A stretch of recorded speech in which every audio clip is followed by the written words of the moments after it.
The solicitor's letter was crisp, unnervingly so. It felt like a shard of glass against my already raw nerves. Blackwood Manor. The name itself tasted like dust and something metallic like old blood.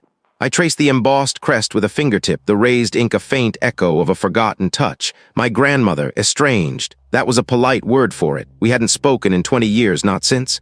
Well, not since her.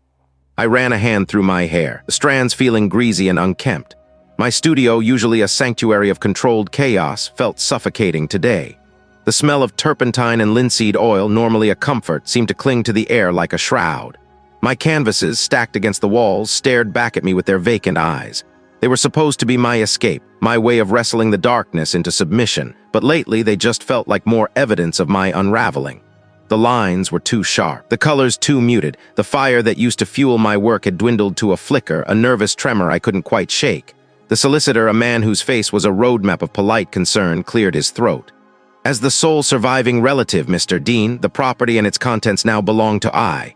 He slid a heavy, leather-bound ledger across the polished mahogany desk.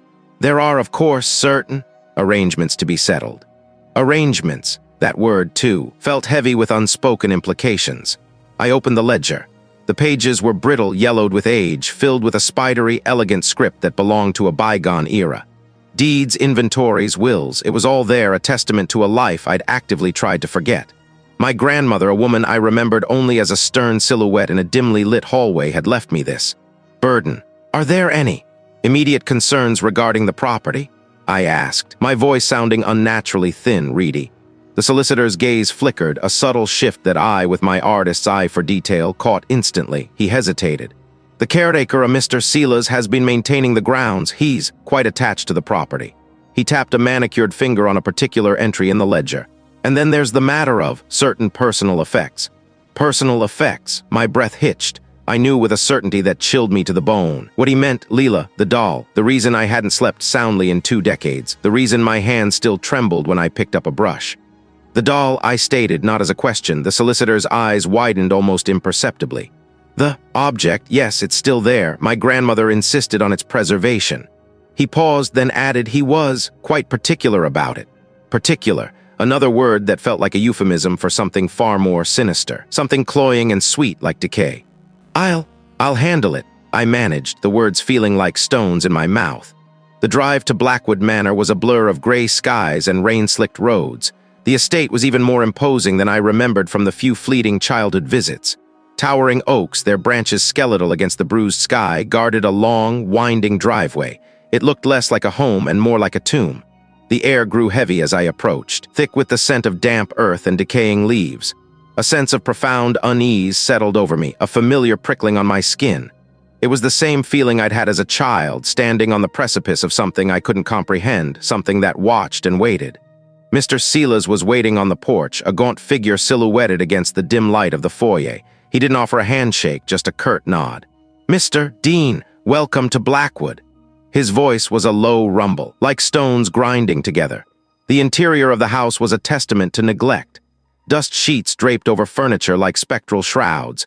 The air was stale, heavy with the scent of disuse and something else. Something faintly floral, yet unsettling. Every creak of the floorboards, every gust of wind rattling the ancient panes sent a fresh wave of anxiety through me. I could feel it, a subtle shift in the atmosphere, a presence that wasn't entirely my own. Silas led me through the echoing halls, his footsteps unnervingly silent. He pointed out the main rooms, his descriptions perfunctory. He seemed eager to be done with me with the house. As we passed a heavy oak door, slightly ajar, a faint metallic tang reached me, sharp and acrid. Silas's expression remained impassive. The old workshop, my grandmother kept it locked, said it was a place for dangerous work. He gestured vaguely.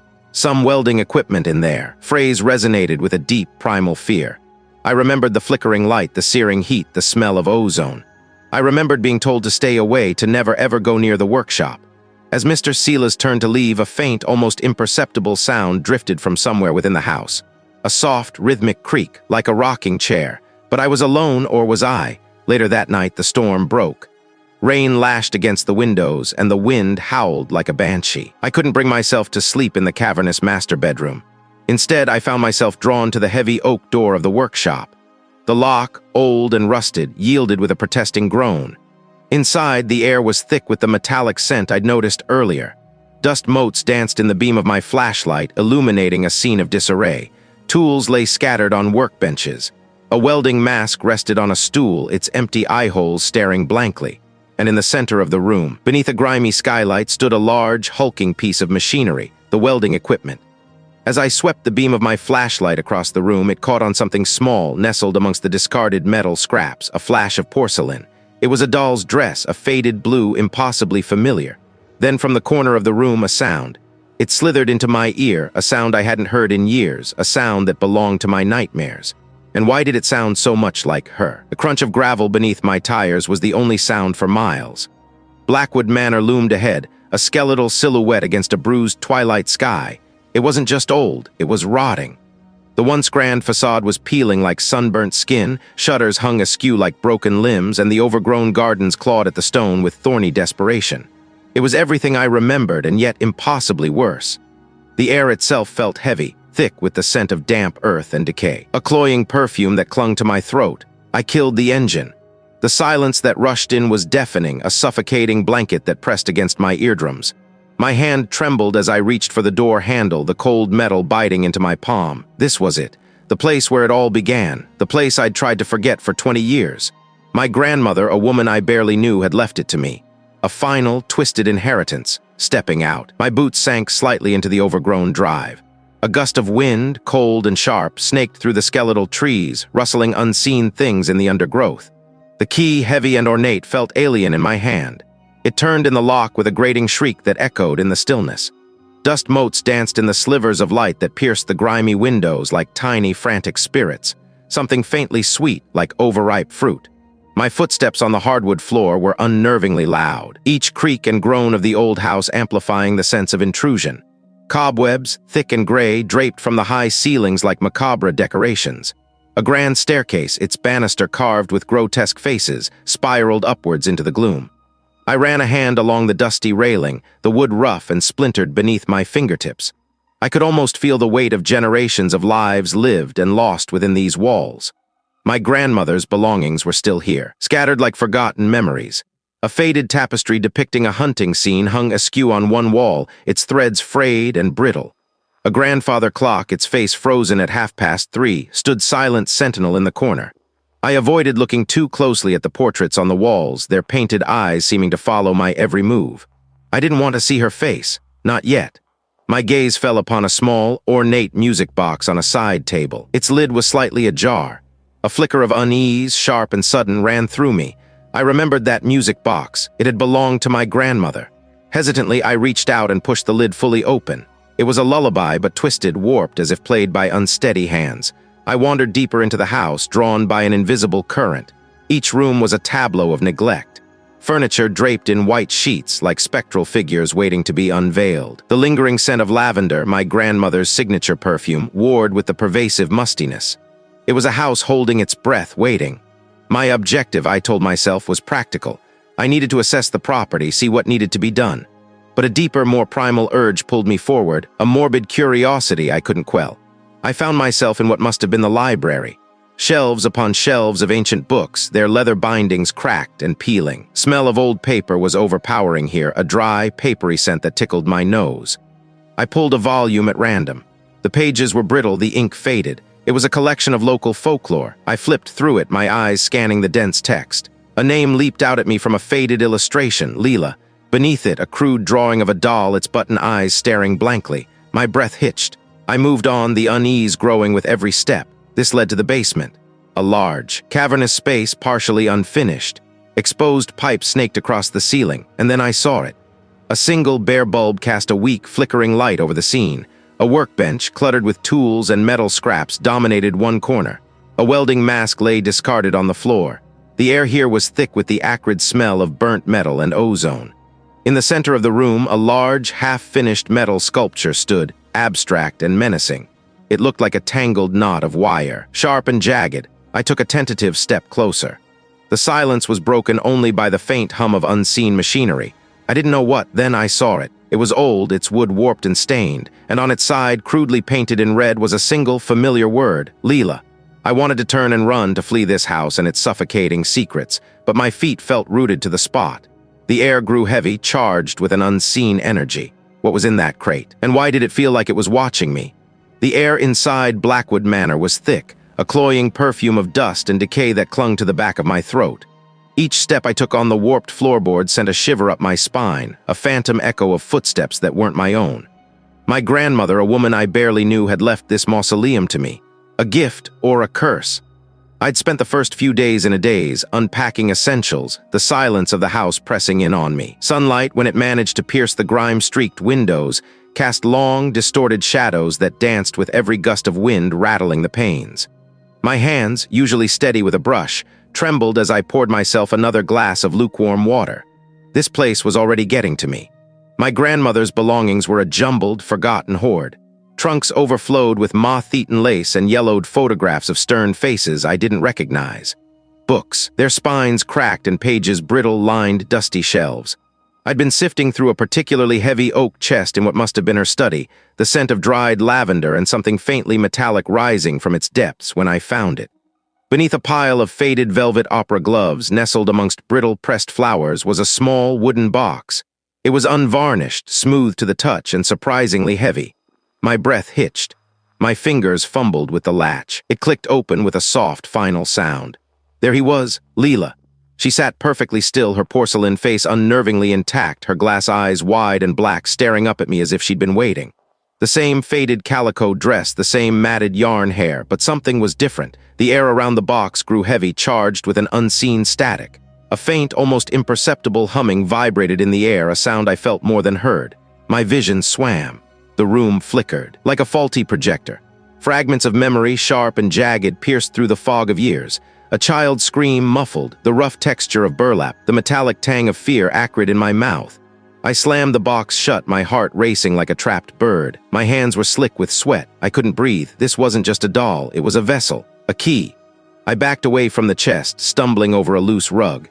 My eyes darted around the room, searching for an escape, for anything that felt real. The portraits on the wall seemed to watch me, their painted eyes following my every move. The grandfather clock in the hall, silent for decades, suddenly chimed, a single discordant note that made me yelp. This was impossible. I was an adult, a successful artist. I painted light and form, not nightmares. My knees felt weak. I had to get out. I had to put it all away, lock it up, bury it again, but where? Where could I possibly hide from something that had been waiting for me for so long? I needed a place to think, a place to work. Something practical, something industrial. I remembered seeing a detached structure at the far end of the sprawling property near the overgrown greenhouses. It looked like an old workshop, a place my grandfather might have used. I practically ran from the study, the wooden box clutched tight in my trembling hand. The air outside was cooler, but it did little to clear my head. The path to the workshop was choked with weeds, the overgrown foliage brushing against my legs like skeletal fingers. The building itself was a utilitarian block of weathered brick, a stark contrast to the ornate decay of the manor. The door was heavy, a slab of rusted metal that groaned in protest as I forced it open. Inside, the air was thick with the metallic tang of old oil and something sharp like ozone. Dim light filtered through grimy windows high up on the walls, barely illuminating the clutter. Tools hung on pegboards, their shapes indistinct in the gloom. Workbenches were strewn with discarded metal scraps, gears, and lengths of thick cable. And in the center of the room, a hulking, silent machine, a welding rig. A sense of purpose, however grim, began to coalesce within me. This place, with its raw, unyielding materials, felt like a sanctuary from the suffocating opulence of the manor. I could work here. I could try to make sense of what I'd found. I set the wooden box down on a sturdy workbench, the faint humming seeming to intensify in the enclosed space. As my eyes adjusted to the dim light, I noticed something else.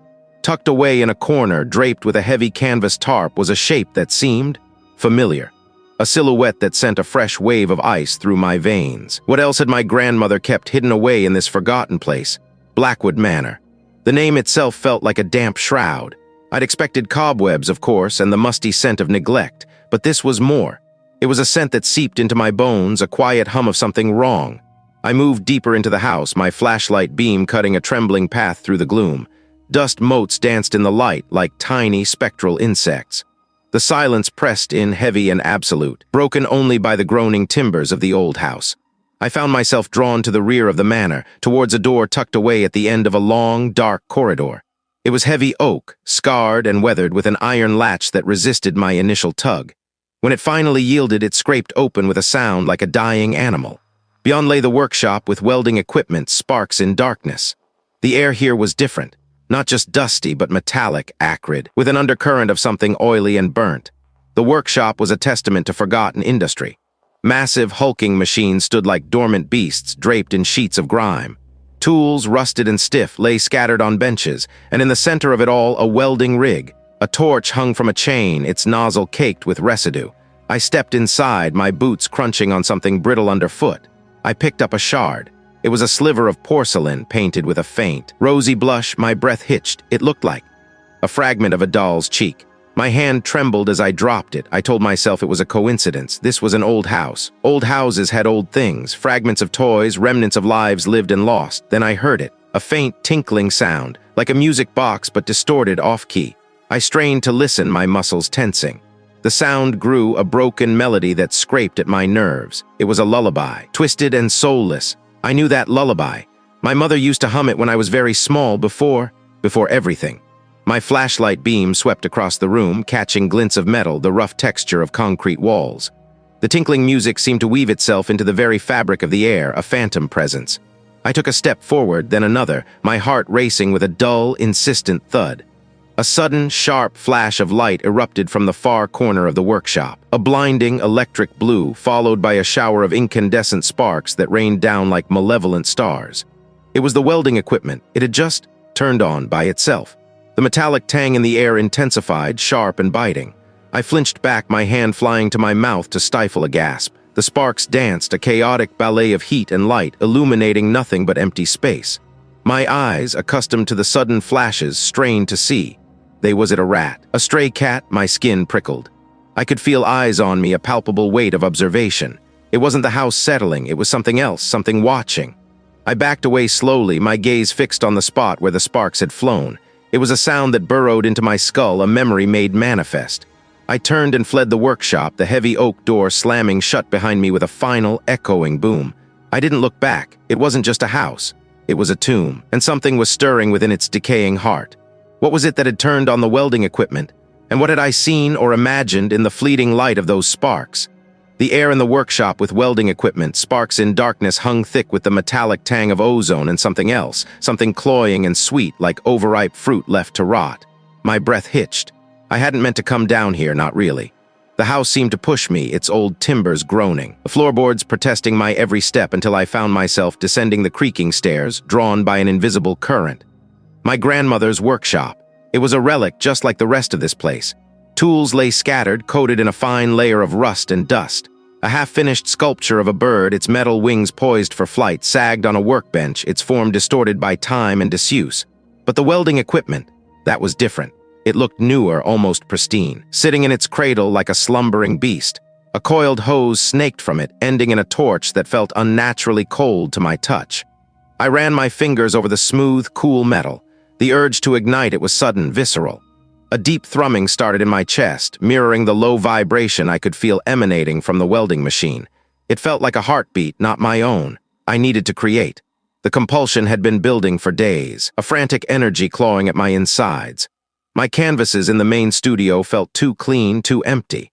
They demanded something more, something raw.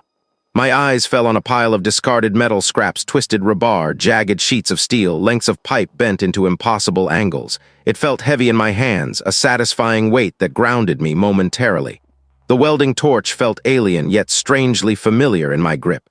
The sparks danced, brief, incandescent stars against the Inkai black, illuminating the grime-caked walls and the skeletal remains of forgotten projects. The molten metal hissed and spat as I guided the torch, the intense heat blooming against my face.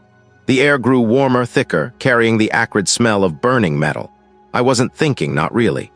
My hands moved with an instinct I didn't understand, shaping the steel, forcing it into submission. It was a desperate, violent dance. Each arc of fire was a scream, each twist of the metal a sob. I was building something, not a sculpture, not a piece of art. It was a monument to the gnawing emptiness inside me, a physical manifestation of the fear that had been my constant companion for so long. Twisted limbs began to emerge from the molten mass, sharp angles and jagged edges that spoke of pain. A gaping maw formed, a silent scream frozen in time. It was grotesque, a nightmare given form, and I couldn't stop. I could feel its weight, its history, seeping into the very metal I was shaping. Images flickered at the edge of my vision, fleeting glimpses of a small porcelain face, wide, unblinking eyes, a smile that never reached them. Leela. The name echoed in the clang of metal against metal, in the hiss of the gas. The heat from the torch felt like a caress, a malevolent touch that burned deeper than the flame. I saw my own reflection in the polished steel of a discarded tool, gaunt, wild-eyed, a stranger in my own skin. The lines on my face seemed deeper, etched by a fear I could no longer contain. The figure I was creating was taking on a disturbing semblance of something I recognized, something buried deep beneath layers of denial. It was a distorted echo of a child, small and broken, its limbs twisted at unnatural angles. I worked through the night, the rhythmic clang of my hammer and the roar of the torch the only sounds in the vast, echoing house. When the first hint of dawn bled through the grimy windows of the workshop, I stepped back, my body aching, my mind a foggy wasteland. Before me stood a testament to my unraveling, a twisted, skeletal effigy of pain forged in fire and despair. It was a thing of horror, and a part of me recognized it as my own creation. It felt like a sacrifice, offered to an unseen entity. Had I truly created this, or had something else guided my hands, using me as its tool? The workshop with welding equipment, sparks in darkness, was a suffocating space. The heat from the dormant machinery pressed in, a damp blanket that clung to my skin. I'd stumbled down here, drawn by a whisper I couldn't quite place, a sound like dry leaves skittering across concrete, but deeper, more resonant.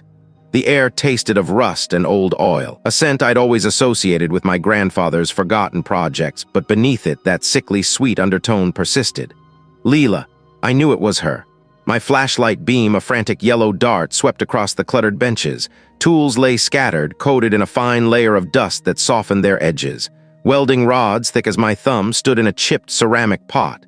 The floor was a mosaic of grease stains and metal shavings. I was looking for something, anything, that would explain the gnawing unease that had settled in my gut since arriving. My grandmother, a woman I barely knew, had kept this place locked away, a forgotten limb of the decaying house. Then my light caught it. Tucked beneath a workbench, half hidden by a sagging tarpaulin, was a wooden chest. There was no lock, just a simple, tarnished brass latch. My fingers trembled as I reached for it, the cool metal a shock against my clammy palm. Inside, nestled on faded velvet, was a collection of journals. Their bindings were brittle, the pages yellowed and foxed. This was it. This was what the house had been nudging me towards. I lifted the topmost journal, its weight strangely significant. The cover was plain, unmarked. I opened it, and the smell of aged paper, dry and dusty, filled my nostrils. My grandmother's handwriting, a spidery script I recognized from old postcards, filled the pages. She wrote about the doll, not as a toy, but as an endeavor. She detailed how she'd acquired it, not from a shop, but from a seller at a traveling fair, a man with eyes like chips of obsidian and a smile that promised secrets. He'd spoken of the doll's unique properties, its ability to resonate with the quietest parts of a soul. My grandmother, it seemed, had been fascinated not by its potential for malice, but for its power to amplify. Her entries grew more frantic, more obsessive. She wrote about experiments, about attempts to harness Leela's influence, to channel it. She mentioned a symbiotic connection, a transfer of energy. It wasn't just about the doll, though, it was about the house. She believed the old Victorian structure was a conduit, a place where the veil between worlds was thin, and Leela, he was the key. My breath hitched again. I flipped through the pages, my eyes scanning the dense text. Then I found it. An entry dated weeks before I turned 7. The handwriting was shakier, punctuated by ink blots that looked like tears.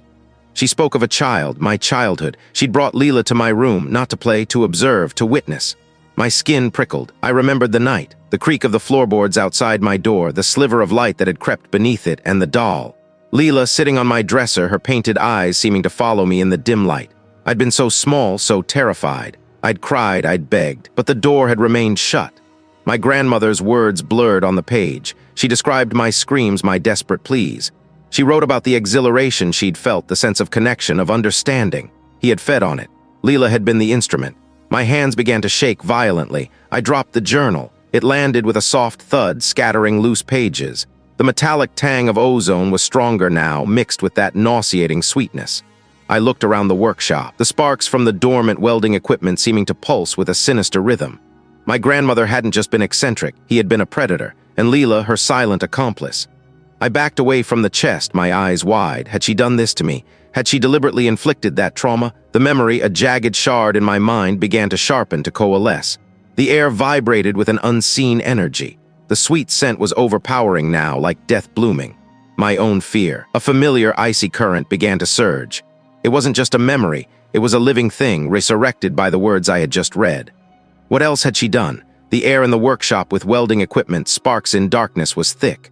Not just with the scent of old oil and metal dust, but something else, something that pricked the back of my throat. I'd been down here before, hadn't I? Or had I only imagined it? The dormant machines loomed, hulking shapes in the gloom, their surfaces slick with a fine sheen of condensation. My footsteps echoed, too loud, too sharp. The whisper I'd heard, it was gone, swallowed by the oppressive silence. It felt ancient, a relic of forgotten labor. My fingers traced the familiar contours, and a jolt, not of electricity but of memory, shot through me. This place. I had been here, a child, hiding. The memory was a sliver, sharp and jagged, refusing to cohere. The thought of leaving, of getting out of this suffocating house, was a constant ache. But every attempt felt like swimming against a tide that was growing stronger. The front door, the one I'd unbolted and flung open just hours ago, now seemed impossibly heavy, its hinges groaning a protest that felt almost personal. I needed to get out. I needed to call someone. The thought was a desperate mantra, but my phone, which had been in my pocket, was now. Where? I patted my clothes, a growing panic tightening my chest. Gone. A faint scratching sound from the far corner of the workshop. I strained my ears. It was a delicate, persistent noise like fingernails on wood, nothing. Yet the sound continued, a soft, rhythmic rasp. I took a step towards it, then another. The floorboards beneath my worn boots creaked. The scratching stopped. Then a low hum. It started almost imperceptibly, a vibration in the soles of my feet, and then it grew, filling the space with a resonant thrum that seemed to vibrate in my very bones. It felt alive. My gaze fell upon a workbench. Amongst the scattered tools and rusted metal scraps, something glinted. A small porcelain hand, Leela's hand. It couldn't be. I'd locked her away, buried her under a mountain of junk in the attic. Yet there it was, pristine, its tiny fingers curled slightly. I backed away slowly, my breath catching in my throat. The hum intensified, air growing warmer, heavier. I blinked, trying to clear my sight, but the shapes persisted, wavering like heat haze. The scratching started again, this time closer, right behind me. I spun around, my heart racing a frantic rhythm against my ribs, right by my ear. I can't leave, Dean. It was a child's voice, thin and reedy, yet laced with an ancient malice. It was Leela's voice, but it was also mine. I stumbled back, tripping over a discarded coil of wire. I landed hard on the concrete floor, the impact jarring my teeth, my eyes fixed on the workbench. The porcelain hand was gone. In its place lay a single dried rose, its petals brittle and faded, a stark contrast to the vibrant bloom I'd seen in my grandmother's photographs. But the smell, it was cloying, sickly sweet, like decay masked by perfume. A faint light flickered from the doorway, illuminating the dust motes dancing in the air. Hope surged. Someone was here. I scrambled to my feet, my legs shaky. "Hello?" I called out, my voice a raw rasp. "Is anyone there?" The light vanished. The machines, they weren't just dormant, they were waiting. The sparks I'd seen earlier, the ones that had drawn me down here, they weren't from a welding torch. They were something else, something born of this place, of her. My eyes scanned the walls. Faint scratches marred the plaster, forming a pattern, a symbol I didn't recognize. It pulsed with a faint, internal luminescence, a sickly green glow that seemed to leach the color from everything else. The thought was a primal scream in my mind, but the workshop seemed to have shrunk, the walls pressing in, the ceiling lowering.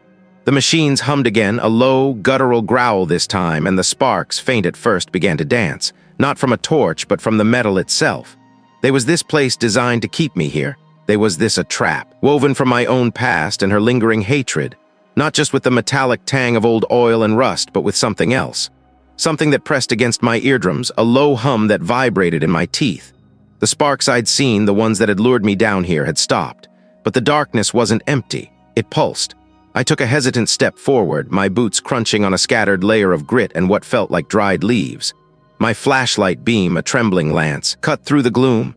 It landed on a workbench, cluttered with tools I didn't recognize, their metal surfaces dulled and pitted.